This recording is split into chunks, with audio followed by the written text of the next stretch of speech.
You are what success looks like. Let's go. I believe in my heart is that black and brown males can graduate high school at 80, 90, and 100%. I believe that's possible.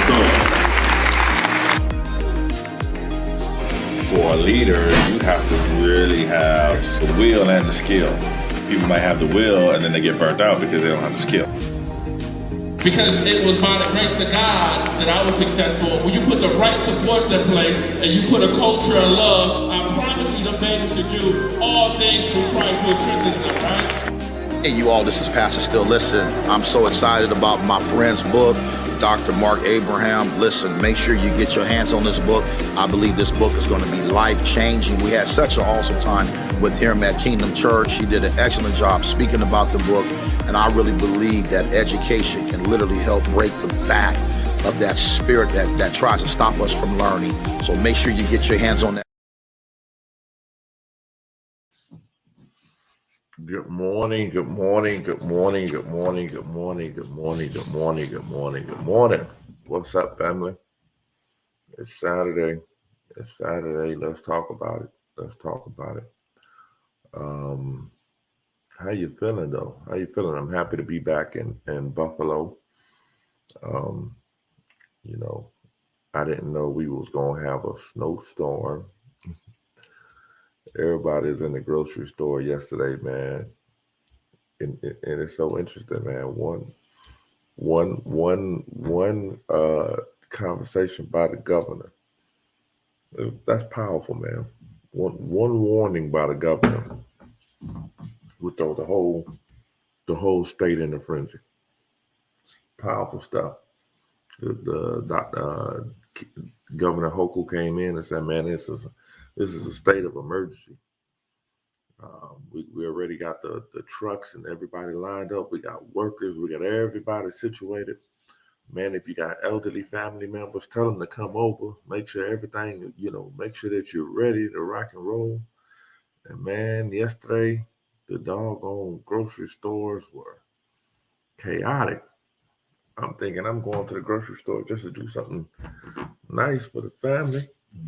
And man, it was a zoo in there. I mean, lines out the wazoo.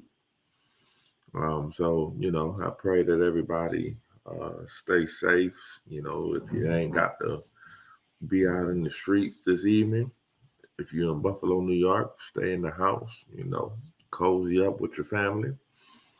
Chillax a little bit. If you ain't got to be outside, don't be outside. I like to take heed to the warnings that these professionals are giving us, right? If they say, "Hey, man, there's going to be a snowstorm. It's going to be crazy." I like to just defer to their wisdom and their knowledge, right? So, we want to make sure. We got Buffalo Bills playing the Steelers on Sunday.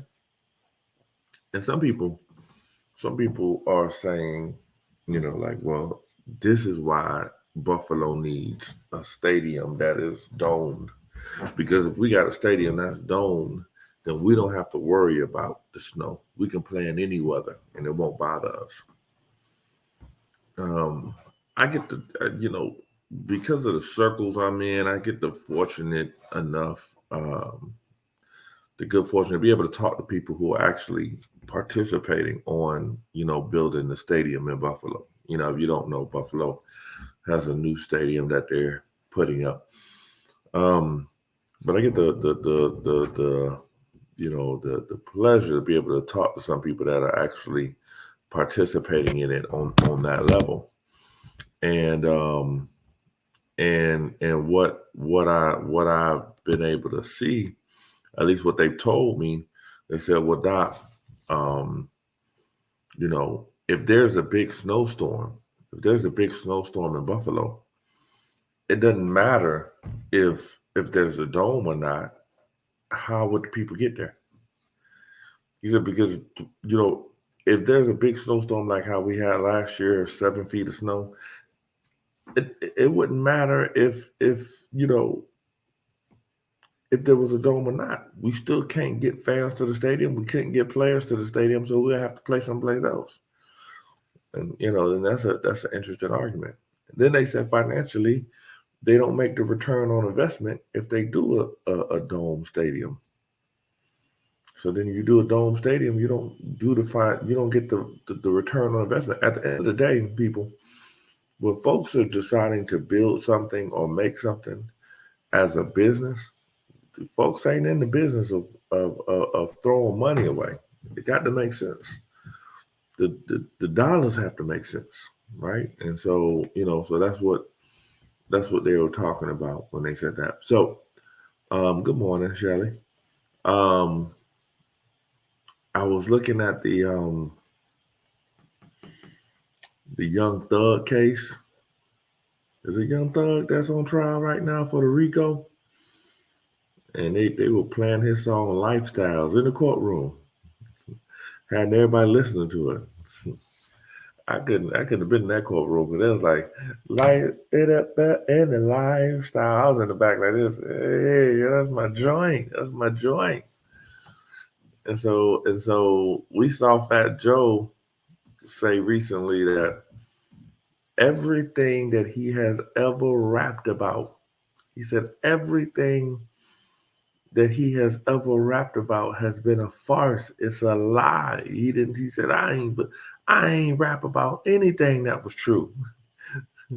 Even though this man has gone on podcasts, talk about how he was a thug, talk about how he had an entourage. He got on the morning show and said, all of this was lies. I said, geez, you are a liar, brother. How are these lies so good? He said, that's just how I felt. I'm a creator. I said, cool. I said, but listen, to you young rappers, you better start rapping about other stuff. You better start. Every song you talk about, you don't have to be a doggone drug dealer and a killer. Every time you get on the mic, you want to be talking about killing people and drug dealing and murdering folks. You better learn how to rap about being a politician. That would be a cool rap if you was a politician. How would you view the world? Better rap about being a teacher, an astronaut, a superhero. You better rap about some other stuff to add some validity to what you're saying. You just can't say everything I talked about as a drug dealer, and although it sounds very real and you putting people's name in it, you're dry snitching in the doggone song.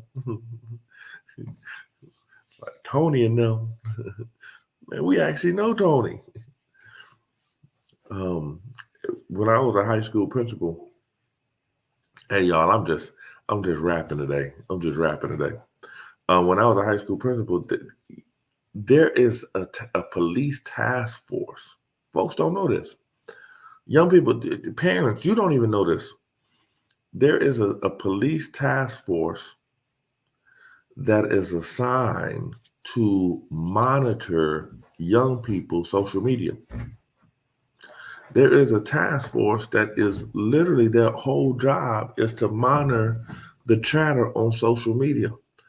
I thought it was like, a detective and then he figures something out and then he goes to the social media to go look at it. No, there is a task force that is assigned just to look at social media, just to see what young people are doing. And they monitor all the social media. They monitor everything that's going on in the social media. They want to know everything. Truth be told, there's monitoring of your social media. So you say certain things, you post certain things, it triggers folks to start to look at you. Now, it's beyond me how that young man, that terrorist who came to Buffalo, how he can kill all those people and be on social media doing all that. Now that's beyond me. That's the thing that bothers me. Obviously y'all only looking at certain people's social media, because if this man could talk about killing black people and then go kill black people and then never gets caught on the social media, then y'all obviously must be looking at the wrong social media or the wrong people. Because here's the thing. It's the same reason why we see so much crime in urban areas.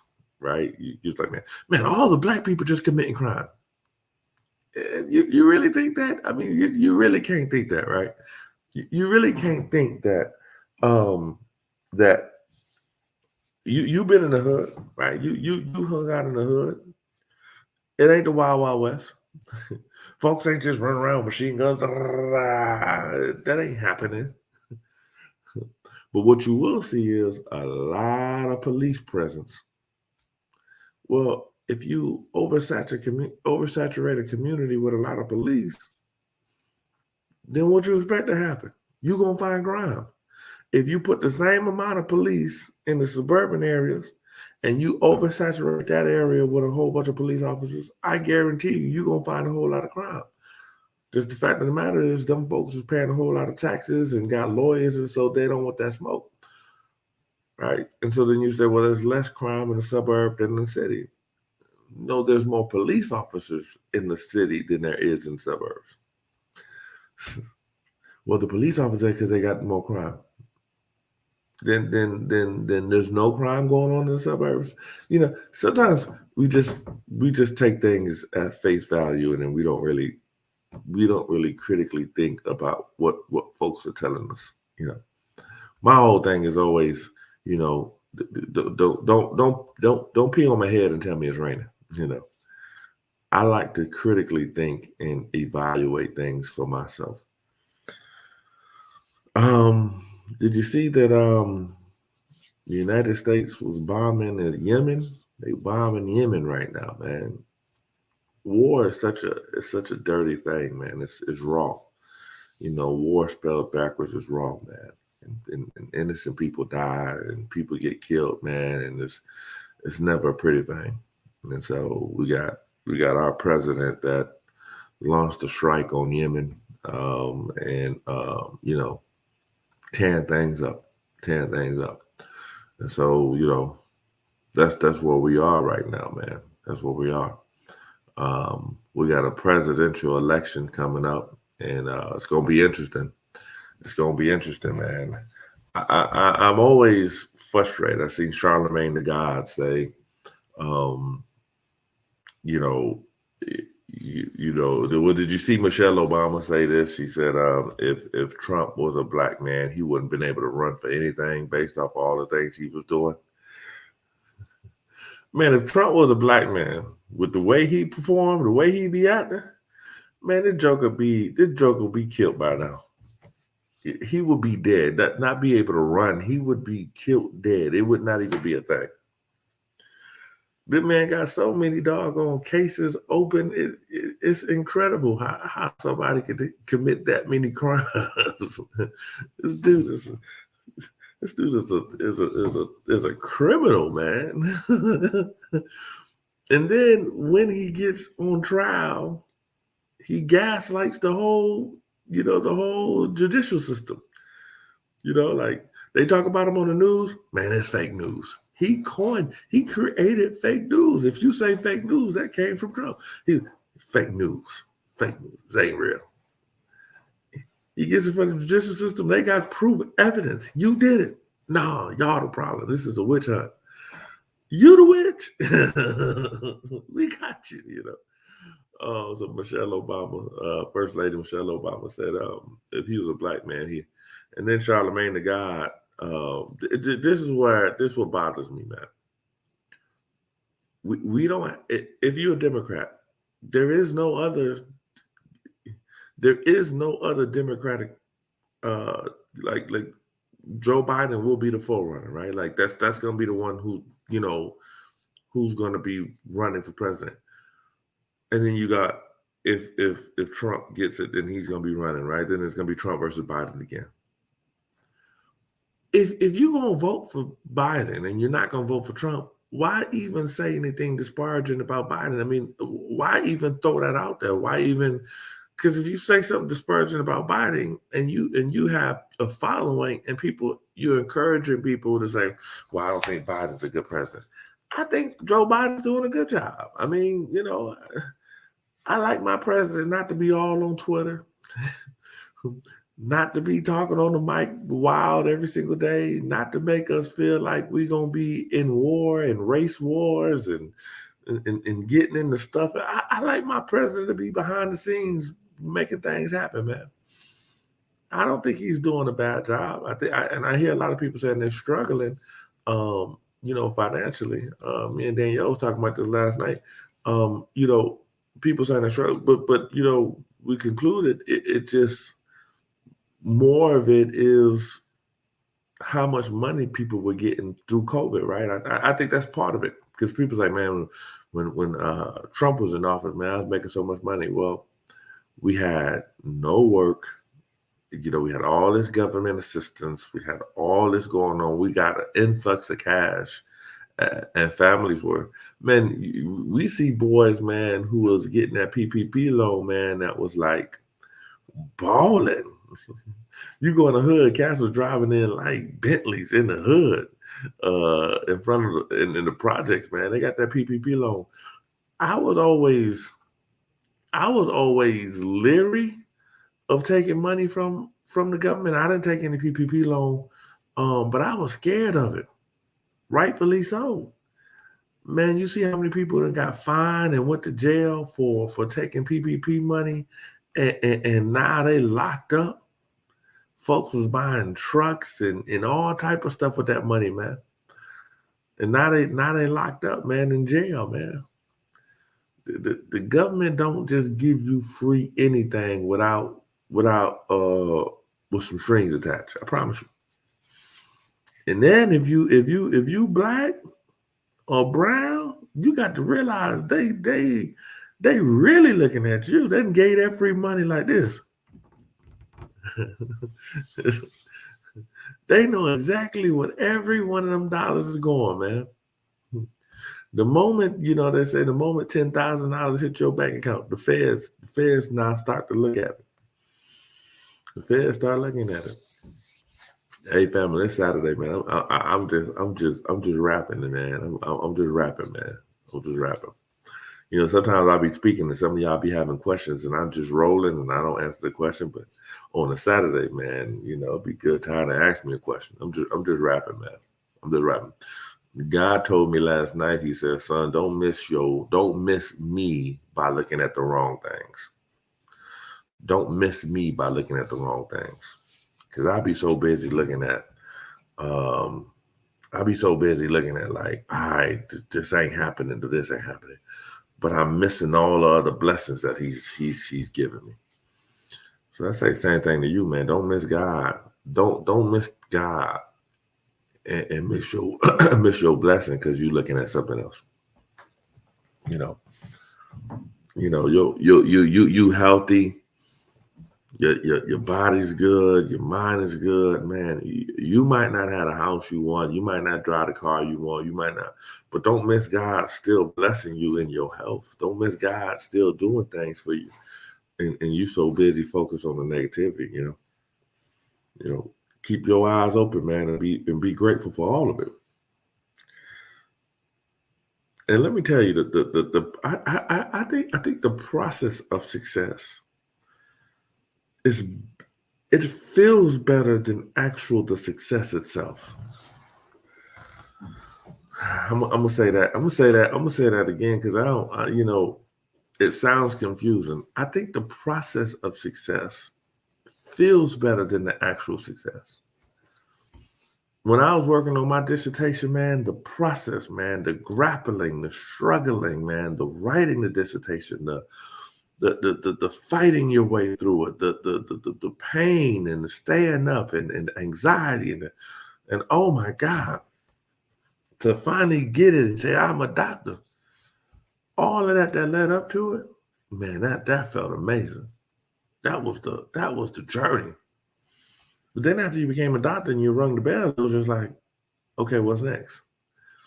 What's the next thing I got to grapple with? What's the next thing I got to fight with? And so. I know people, man, who are highly successful, man. And they're just kind of, bored. They're highly successful, but they're bored because they've kind of reached the pinnacle of their success. And so, what Jay-Z said, he said, man, I cut myself the other day just to see if I still bleed, right? Well, I don't think he's actually a cutter. I think what he's saying is I need to feel. I've been winning so long, I'm not feeling anything anymore, And so enjoy the journey, family.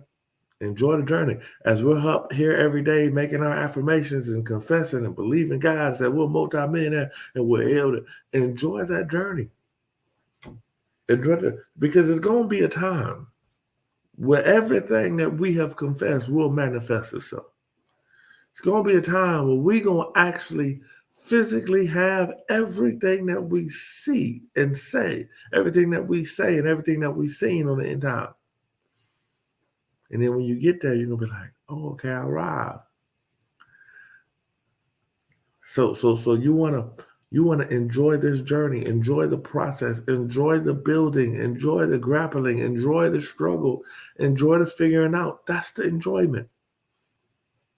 That's the joy. And you and God working on this thing together. And that's the enjoyment. That's the enjoyment. Did you see our boy Dame Dash said that he broke? He trying to give his ex-wife, his baby mama, $400 a month. Go from $3,000 a month to $400 a month. I'm trying to figure out what a baby need for $3,000 a month. You ever see these outlandish child support payments, man? Like, man, I got to pay my wife $15,000. What is this baby into that they need $15,000 a month? What this baby got going on, man?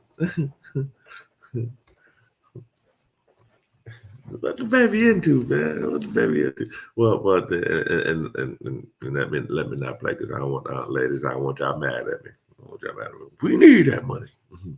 He ain't there. 15 bands though. Good God. I'll leave it alone. I'll leave it. Oh, I know you lying. Oh.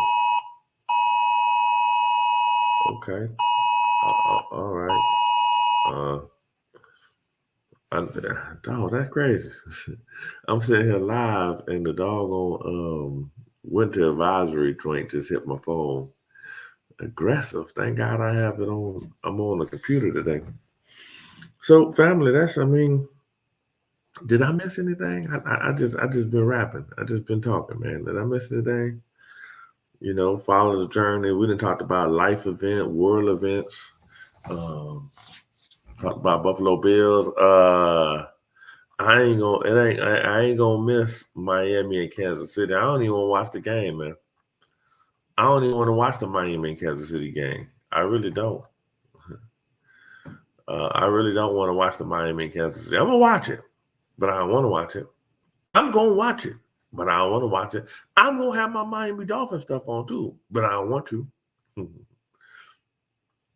And for all you folks who be taking this sports stuff too serious, y'all got to relax, man. Because tomorrow, I'm going to have a Buffalo Bills jersey on, okay? Y'all got to relax. There's nothing y'all going to say to me to stop me from cheering for the Buffalo Bills and the Miami Dolphins. You got to stop the drama. They be like, well, you got to pick a side, and that's the side you're going to be on. No. I got both sides. My hand itching. I must got some money coming to me. You know, old superstition, right? Your hand itching, you got some money coming. I got some money coming. Some money coming to me. You know, your grandma and them used to say some stuff, man. Where they get this stuff from, you know? Some old superstitions, you know, your hand itching, you got some money coming. If you say somebody's name, they must be talking about you. I make a mistake and say, you know, Shirley, oh, she talking about me. Oh, Jennifer out the door. I said her name. They talking about me, you know. Oh, superstitious stuff, you know. Throw salt on the ground, you know. So you'll see, man, you know, I try to be aware of what's going on in the world events, man. I'm trying to make sure I ain't miss none, man. That's relevant to the success family. And I say this, the last point. Do not allow the world events to dictate how you don't no. I was in Jennifer's and I should have had it on last week when I was in Miami. No, you know what? Honest to God, was a game day decision. Really, I tell you who swayed me. It was a game time decision. I had Buffalo Bills. I had Miami Dolphins. I started off with Buffalo Bills stuff on. I started off with Buffalo Bills. I had my Buffalo Bills gear on, and I was ready. I was walking outside, and people talking junk to me. It was me and Danielle. And Danielle said, well, you need to just, how you in Miami, you going to have Buffalo Bills kids. You just need to wear your Miami stuff. So really, technically, if we want to blame somebody, if we just blaming somebody, don't blame me. I was ready. Buffalo Bills. I promise you, I had the Buffalo Bills jersey on. And she said, oh, how you going to be in Miami and you here and you ain't going to wear your Miami stuff? Shocked me. Baffled me. So I put my Miami stuff, wore it proud. And doggone Miami put a whooping on us. Buffalo put a whooping on Miami. Boy, it was horrible too. It was hard. I was so mad. I was sitting in the stands and I'm sitting there like, I'm talking big junk too. I'm like, I'm talking big junk. I'm like, Miami. I told y'all, this is it. Man, them drunken Buffalo Bills, man, threw a doggone random dog, man. I don't even want to talk about it. It's ridiculous. You know, like, and it's ridiculous. You know what's ridiculous? The doggone Miami Dolphins song. It's so soft. Miami Dolphins is ridiculous. It's the worst. It's the worst song in America. It sounds like it come from the 1950s or some nonsense like that. Like they got all these hard rappers down there and they can't switch. They can't get a remix. Miami Dolphins, that's your biggest problem. Matter of fact, you need to wear the Any Given Sunday colors. If you change from the Dolphins to the Sharks and then you wear black and then you get a rap song, Rick Ross or somebody remixing the doggone song, then you'll win Super Bowl. Y'all remember Any Given Sunday? The Sharks, that was shot down in Miami. Them jokers had doggone black on. Man, that's what they need. If they have black jerseys on and turn their name into the Sharks, and then put Rick Ross, the biggest boss, on the Dolphin song, the Shark song, they'll win the Super Bowl.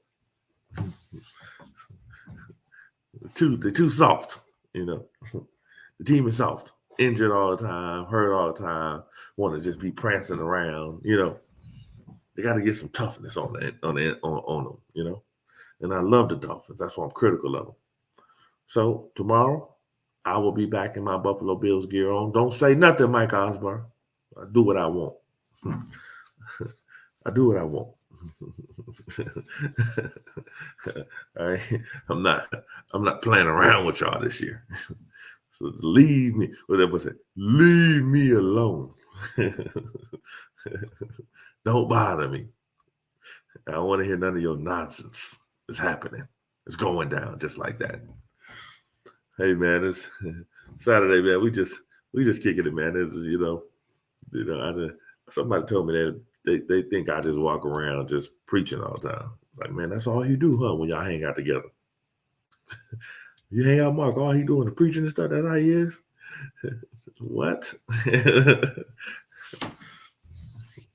What? I tell people this, man. There's your anointing to do something, but then there's your regular life, man.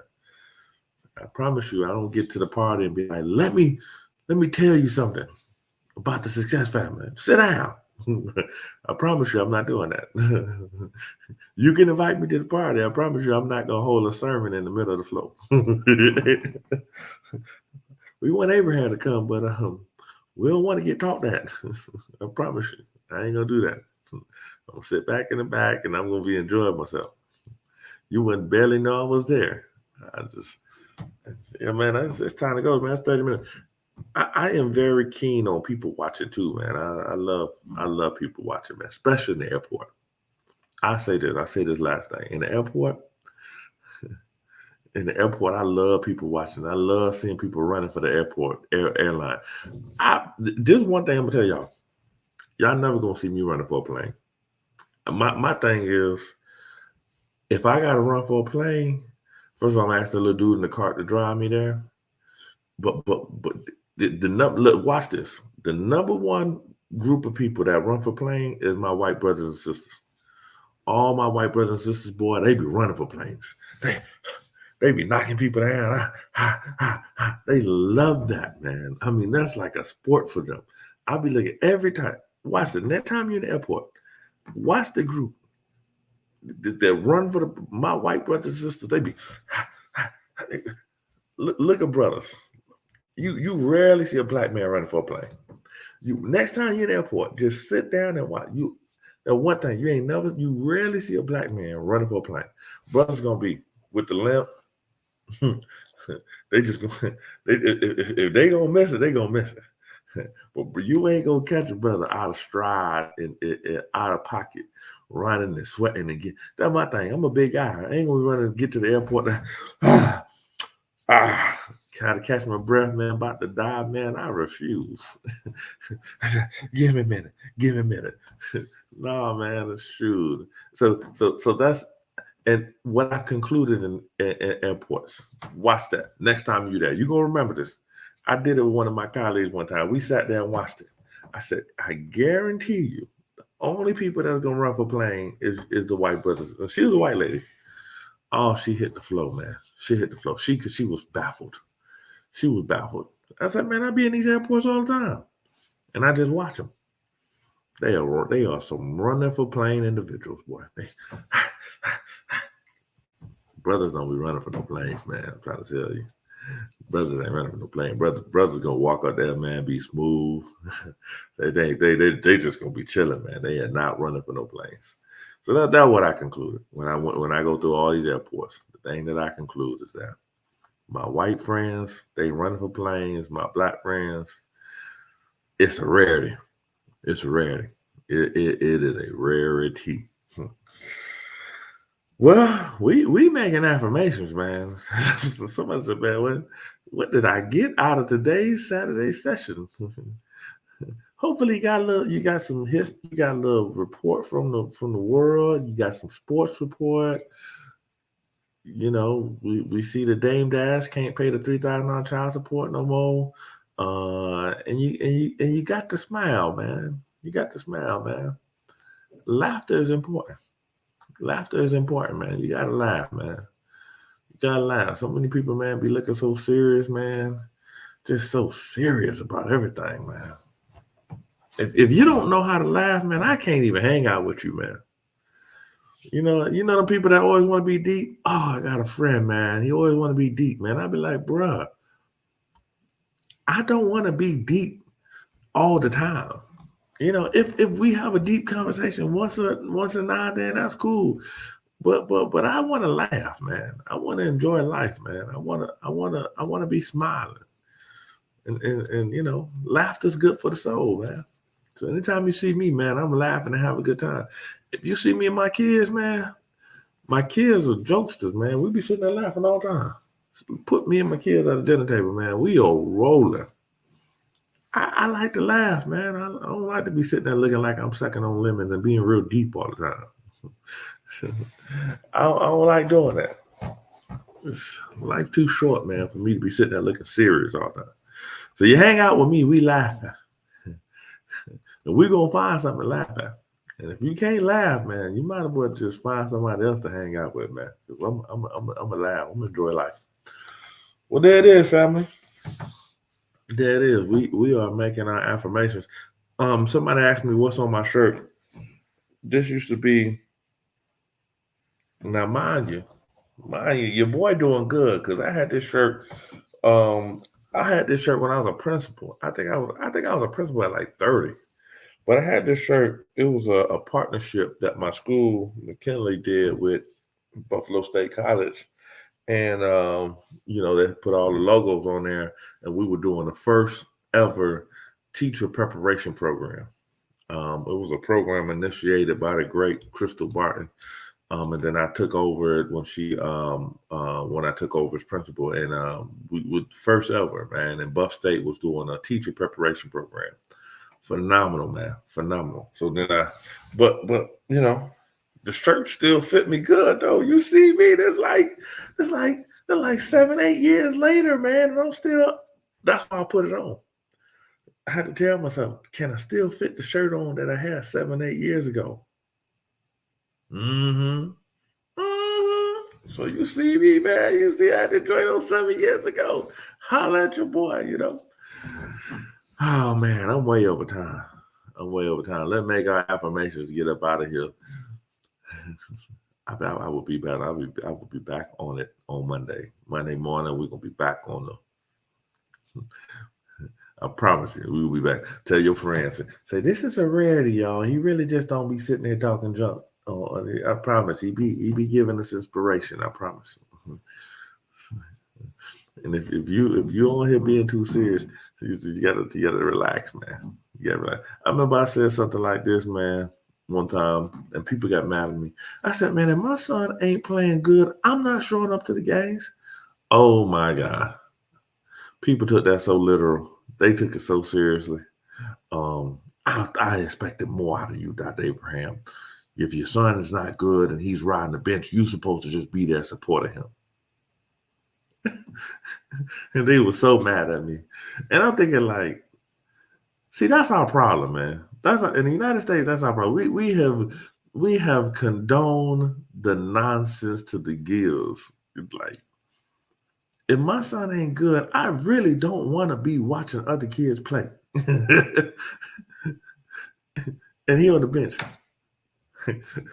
That is infuriating to me, man. I don't know. I don't know what y'all be on, man. Your kid's sorry, and you don't want to tell them, man, listen, you better put the video games down and go try to practice because I don't want to show up to your game. And I said that, and people don't understand. You know, I still go to the game. My son's still figuring out basketball and soccer and whatever else him and his mama decide to put him in, right? He still the Trump. He still. I show up. I show up. I show up. But we can't. We got to be like, stop giving these children participation trophies, man, for losing, because there ain't no participation trophies in the real world. Ain't nobody giving us no participation trophies for real. But we trying to give kids participation trophies to help their esteem. Man, you know what helped their esteem? You suck, kid. I could count. So my stepdaddy, man, I could count on one hand how many times they showed up to my Little League football games. Why? Because we was the worst. We were trash, man. The coaches out there smoking cigarettes on the sidelines. We were so garbage. I don't even know why I'm doing this. We was garbage. That's how we say it in French. Garbage. We suck, man. And I was the worst of the worst, man. My helmet to the side, mouthpiece to the other side, man. I wasn't good. And my stepdaddy told me, son, y'all not good. I'm not coming to these games, wasting my time.